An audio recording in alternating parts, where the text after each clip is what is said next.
हर हर महादेव। सभी साथियों को सोमवार व्रत का भोलेनाथ को समर्पित होता है। यह व्रत केवल श्रद्धा का प्रतीक है, ये हमारे जीवन का सुख और शांति का मार्ग भी प्रदर्शित करता है।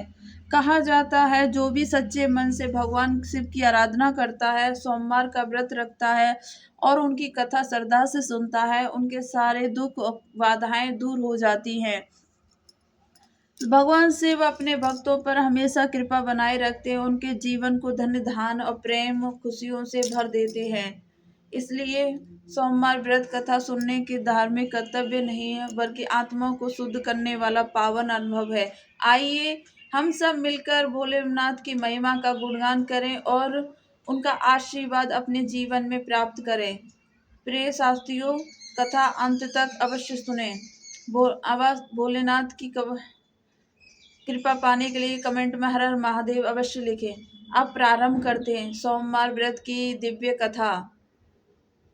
बहुत समय पहले की बात है, एक ऐसे कालखंड की देव और मनुष्य के बीच का अंतराल आज कितना गहरा नहीं था। उस युग में काशी नगरी से कुछ दूर एक छोटा सा समृद्ध व्यापारी केंद्र था। इसी केंद्र में धनदास नामक का व्यापारी अपनी सूझबूझ और ईमानदारी परिश्रम से उसका व्यापार दिनों दिन फलता फूलता। रेशमी वस्त्रों से मसालों तक उसके गोदाम हमेशा भरे रहते थे। उसकी दुकान पर ग्राहकों की भीड़ लगी रहती थी। धनदास का जीवन सुख शांति से पूर्ण था। एक घर था, एक धर्मपरायण पत्नी थी और 2 हंसमुख बच्चे थे जो उसकी दुनिया थे। लेकिन इन सबसे बढ़कर धनदास की सबसे बड़ी संपत्ति उसकी अटूट आस्था थी। वह भगवान शिव का अनन्य भक्त था। वह सोमवार विधि विधान से व्रत रखता और मंदिर में जाकर शिव जी का अभिषेक करता और दिन भर उपवास के बाद फलाहार ग्रहण करता। उसकी भक्ति दिखावे की नहीं, हृदय की गहराई में से निकलती थी। वह मानता था उसके जीवन में जो भी सुख समृद्ध है वह महादेव की कृपा है। परंतु समय का पहिया कब कैसे करवट बदलता है ये कोई नहीं जानता है। नियति का खेल बड़ा ही विचित्र होता है। एक दिन अचानक ही धर्मदास का सूरज ढलने लगा। पहले तो वह धीमा धीमा अदृश्य सा बदलाव था। बाजार में मंदी का बहाव आया। पति और उसके वफादार ग्राहक भी धीरे धीरे कम होने लगे। उसने सोचा यह तो व्यापार का उतार चढ़ाव है, सब ठीक हो जाएगा। और उसने परिश्रम किया, नई नीतियां निभाई, परिणाम निराशाजनक रहे। फिर 1 साल, फिर दूसरा साल। जो व्यापार मुनाफे की वह सूखे पत्तों की तरह झड़ने लगा। गोदाम खाली होने लगा। दुकान पर ग्राहकों की चहल पहल भी कम हो गई। मुस्कुराहट फीकी पड़ने लगा। धर्मदास ने अपनी धर्म पूंजी व्यापार में लगाने में रिश्तेदारों से कर्ज लिया कि सोचा फिर से प्रयास करेगा, बस एक बार। लेकिन विधाता को तो कुछ और ही मंजूर था। उसके सारे प्रयास रेत की तरह ढल गए। अंततः वह दिन भी आ गया जब धर्मदास का व्यापार पूरी तरह से ठप हो गया। उसकी दुकान पर ताला लग गया। लोगों का कर्ज चुकाना मुश्किल हो गया। एक एक करके उसकी सारी संपत्ति बिक गई। सबसे दर्दनाक क्षण जब आया जब उसका पैतृक धर्म भी घाट से निकल गया।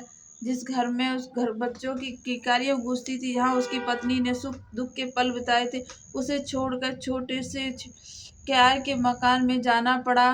धर्मदास जो कभी सम्मान और समृद्धि का प्रतीक था, और वो कर्ज में डूबा दर दर ठोकर खाता एक साधारण व्यक्ति बन गया था। उसके बच्चे भूखे रहते, उसकी पत्नी की आंखों में हमेशा चिंता की छाया रहती। समाज में भी उसकी प्रतिष्ठा धुंधली हो गई थी। लोग उसे देखते सहानुभूति कम, तिरस्कार ज्यादा दिखाते। कई लोग ताने मारते, देखो, कहते थे महादेव के भक्त हैं, पर महादेव भी इनके काम नहीं आए। उसके मन में भी कभी कभी गहरा अंधेरा छा जाता। क्या सचमुच मेरी भक्ति में कुछ कमी रह गई थी? क्या महादेव ने मुझे त्याग दिया? पर नहीं, ये विचार क्षण थे। उसके हृदय की किसी कोने में आस्था का छोटा सा दीपक अभी टमटमा रहा था। उनकी हर विपत्ति के बाद धर्मदास अपने सोमवार व्रत नहीं छोड़े। चाहे उसके पास खाने को कुछ हो या ना हो, उसके मन में कितनी भी चिंताएं हो, वे हर सोमवार उठता, स्नान करता और अपने घर के छोटे से पूजा स्थान में भगवान विष्णु का शिव का ध्यान करता, उस शक्ति पर विश्वास रखता था जो इस सृष्टि को चला रही है। उसी विश्वास था कि उसकी परीक्षा ली जा रही है। वह रोता नहीं था, शिकवा नहीं करता था, बस धैर्य अटूट विश्वास के साथ महादेव का नाम जपता रहता था। उसकी श्रद्धा किसी फल की कामना के लिए नहीं तो विशेष प्रेम और कैलाश पर्वत पर अपनी अर्धांगिनी पार्वती के साथ विराजमान भगवान शिव ये सब देख रहे थे। उन्होंने धर्मदास के हर आंसू, हर सांस, हर अनंत की प्रार्थना को महसूस किया था। उन्होंने अटूट भक्ति और विषम परिस्थितियों में न डगमगाने वाली आस्था को भी देखा। देवी पार्वती को धर्मदास दुर्दशा पर तथा व्रत की थी। शिवजी मुस्कुराए। उन्होंने पार्वती से कहा, देवी देखो, ये इस मेरे भक्त को, इसने अपनी सारी संपत्ति खो दी, घर खो दिया, सम्मान खो दिया, लेकिन मुझसे अपना विश्वास नहीं खोया। यह वह दुर्बल फल है जो फल की इच्छा नहीं कि अपने प्रभु के पर प्रेम रखता है। इसकी परीक्षा अब समाप्त हुई। अब समय आ गया है मैं इसकी सहायता करूं। अगले सोमवार के समय धर्मदास ने अपनी पत्नी से कहा, आज मेरा सोमवार का व्रत है, घर में जो भी कुछ बचा है उसको बना लेना। दोपहर को मैं मंदिर से लौटकर थोड़ा ही ग्रहण करूंगा। उसकी पत्नी, जिसकी शांति थी, उस उदास मन में बस थोड़े से चावल, एक चुटकी दाल थी। उसी खिचड़ी बना दी जो उनके बच्चों के लिए भी बहुत मुश्किल पड़ती थी। धर्मदास मंदिर से लौटा। उसका शरीर थका हुआ था, दिल में महादेव का नाम था। वह छोटे से चौतरे पर बैठा हुआ था। तभी एक बूढ़ा दुर्बल भिक्षुक आया। भिक्षुक के वस्त्र फटे पुराने थे, शरीर कांप रहा था, उसकी आंखें भूखी ढकी हुई थी, बहुत दीन अवस्था में था। भिक्षुक ने कराहती हुई आवाज में कहा, हे पुत्र, मैं कई दिनों से भूखा हूँ, मेरा शरीर अब ढलने लगा है, क्या तुम्हारे घर में एक निवाला मिल सकता है? मेरे पेट में आग लगी है, प्रभु तुम्हारा भला करा। धर्मदास ने उस भिक्षुक को देखा, अपने मन में सोचा, आज मेरा व्रत है, आज घर में जो थोड़ा बहुत भोजन है वो भी मेरे भोजन बच्चों के लिए प्राप्त नहीं है, ऊपर से मैं खुद भूखा हूँ। ये एक क्षण के लिए आया, लेकिन तुरंत ही उन्हें झटक दिया। उसके मन शिव भक्त जाग उठा। उसने सोचा, ये तो महादेव का ही रूप है जो मेरी परीक्षा लेने आया है। मैं कैसे भूखे को अपने द्वार से खाली हाथ लौटा सकता हूँ? मेरे प्रभु अतिथि भाव का संदेश देते हैं। उसने अपनी पत्नी को आवाज दी, शारदे देखो, एक भूखे अतिथि हमारे द्वार पर आए हैं, जो भी भोजन है सब ले आओ। शांति अंदर से गई। उसने भिक्षुक को देखा, उसका हृदय भी दुख उठा। उसने अपने पति से कहा, स्वामी, घर में इतनी सी खिचड़ी है जो बच्चों के लिए भी पूरी नहीं हो, आप भी भूखे हैं और मेरा मन भी। धर्मदास ने इस नहीं, शांति, अतिथि देव का रूप होते हैं और अति ही दीन दिख रहे हैं। इन्हें भोजन कराना हमारा परम कर्तव्य है और हमें चिंता नहीं करनी चाहिए, महादेव सब देख लेंगे। उसने भिक्षुक की ओर निम्रता से कहा, बाबा आइए, भीतर आइए, मेरे पास जो भी कुछ है मैं आपको समर्पित करता हूँ। भिक्षुक अंदर आया और चौतरे पर बैठ गया। शांति ने अंदर से खिचड़ी पत्ते पर रखकर, वो मुश्किल से एक व्यक्ति का पेट भर सकती थी, वह भी किसी बच्चे का। भिक्षुक ने खिचड़ी को देखा, धर्मदास से पूछा, पुत्र, क्या सचमुच ये सारा भोजन मुझे दे दोगे? क्या तुम खुद नहीं खाओगे? और तुम्हारे बच्चे? तुम्हारा व्यापार भी ठप हो गया है और तुम भी कई दिनों से भूखे हो। धर्मदास ने संत भाव से कहा, बाबा आप सही कह रहे हैं, मेरा जीवन अभी कठिनाइयों से भरा है। मेरा व्यापार खत्म हो चुका है, मेरा घर छीन लिया गया है और मेरा सोमवार व्रत है और मेरे बच्चे भी भूखे हैं। पर मेरे धर्म ने मुझे सिखाया कि एक भूखे को भोजन कराना सबसे बड़ा पुण्य है। अगर मैं इस थोड़े से भोजन को आपको नहीं खिला सकता तो मेरा व्रत का क्या अर्थ है, मेरी भक्ति का क्या अर्थ है? मैं महादेव से कुछ नहीं मांगा, उन्हें ही प्रेम किया है।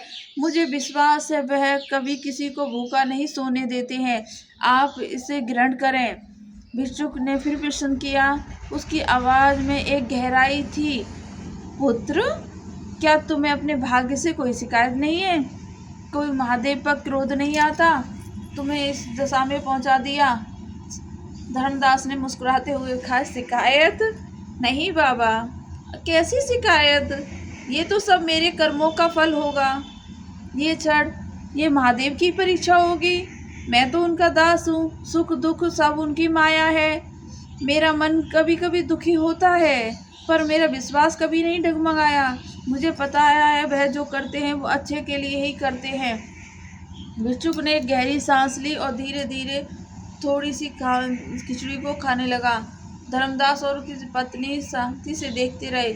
उनके मन में एक अजीब सी शांति थी, भले ही उनकी अपनी भूख जल रही थी। जब भिक्षुक खिचड़ी पूरी कर ली तो उसकी अपनी आंखें उठाई। उसकी आंखों में अभी भूख की पीड़ा नहीं थी, एक दिव्य चमक थी। उसके दुर्बल शरीर से अद्भुत आभा निकलने लगी। के वस्त्रों के वस्त्र दिव्य वस्त्र प्रकट हुए। उसकी काया विशाल और तेजस्वी हो उठी। धर्मदास शांति ने देखा, उनकी आंखें फटी की फटी रह गई। उनके सामने कोई साधारण भिक्षुक नहीं, स्वयं त्रिलोकीनाथ भगवान शिव अपने भव्य और ज्योतिमय रूप में खड़े थे।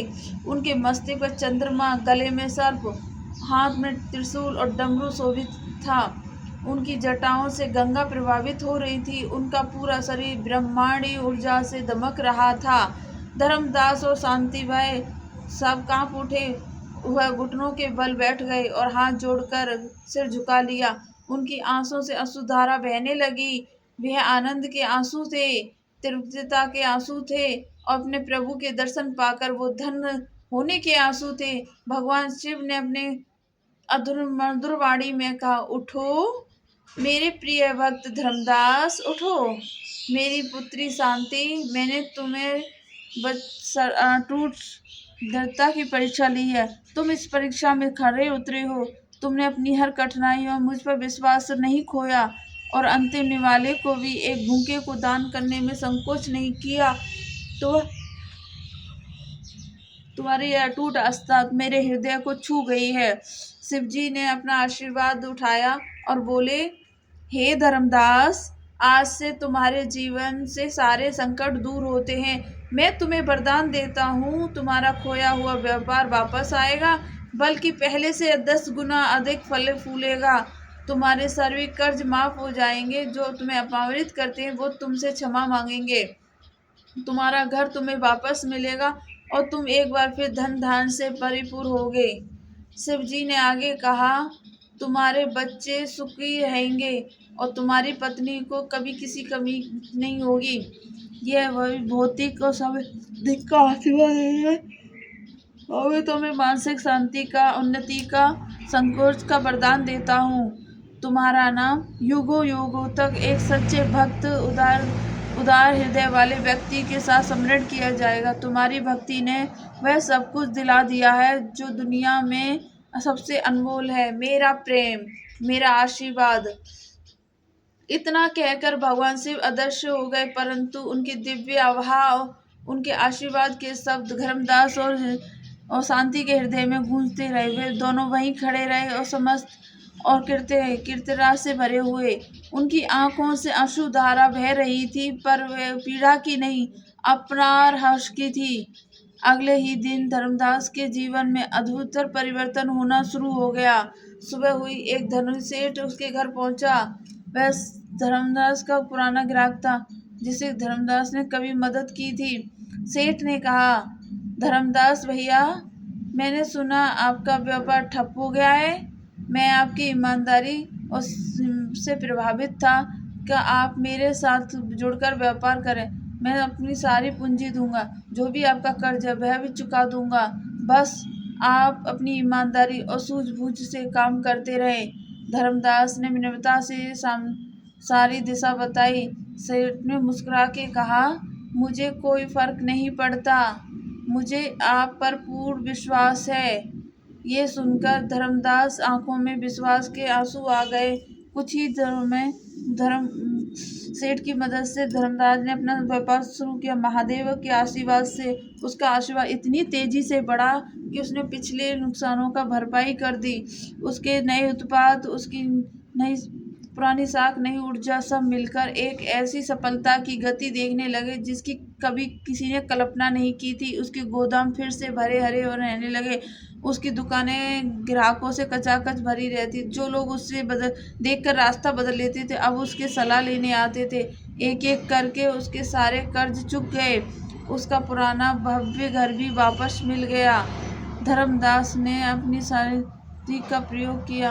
उन्हें गरीबों की मदद की, जी मंदिरों का उद्धार कराया और कई अनाथों का दान दिया। वह जानता था यह सब महादेव की कृपा है। इसका प्रयोग दूसरों की भलाई के लिए ही होना चाहिए। धर्मदास ने कभी अपने सोमवार व्रत को नहीं छोड़ा। उसकी भक्ति में एक नया कीर्तजा का। वह हर सोमवार मंदिर जाकर महादेव का हृदय से धन्यवाद करता। उसकी पत्नी वहाँ हर सुख दुख में भी साथ खड़ी रहती थी और अपने प्रेम भक्ति व गर्व महसूस किया। उनके बच्चे भी बड़े होकर धर्म परायण और विनम्र बने। उन्होंने अपने माता पिता के गुणों को अपनाते हुए धर्मदास का जीवन यह सिद्ध करता है, सच्ची आस्था, निस्वार्थ सेवा और विषम परिस्थितियों में भी धैर्य न खोने का फल अवश्य मिलता है। समय कितना भी कठिन क्यों न हो, यदि हम धर्म के मार्ग पर चलते हैं, ईश्वर पर अटूट विश्वास रखते हैं और अपने कर्तव्य का पालन करते हैं तो अंततः दैवीय कृपा अवश्य प्राप्त होती है। महादेव अपने सच्चे भक्तों को कभी अकेला नहीं छोड़ते। उनकी परीक्षा कठिन हो सकती है पर उनका आशीर्वाद उससे भी बड़ा सीमित होता है। धर्मदास की आज भी प्रेरणा देती है। जीवन के हर कसौटी पर हमें अपना विश्वास दृढ़ रखना चाहिए क्योंकि अंत में जीत श्रद्धा की होती है। साथियों, इस वीडियो में सोमवार व्रत की पावन कथा यहीं समाप्त होती है। हम कामना करते हैं कि आप पर शिव की कृपा बनी रहे, सुख शांति वृद्धि हो, सकारात्मक ऊर्जा का संचालन होता रहे। यह विशेष दिन नहीं भक्ति भाव का देता है बल्कि हमारे जीवन में एकता, प्रेम और आस्था का संदेश देता है। सोमवार व्रत की कथा सुनने के लिए हृदय से धन्यवाद। कृपया अपने विचार, अनुभव कमेंट में अवश्य साझा करें और हर हर महादेव लिखना ना भूलें। आपके द्वारा लिखे गए कमेंट्स बल्कि अन्य दर्शकों के लिए भक्ति और श्रद्धा का हर हर महादेव।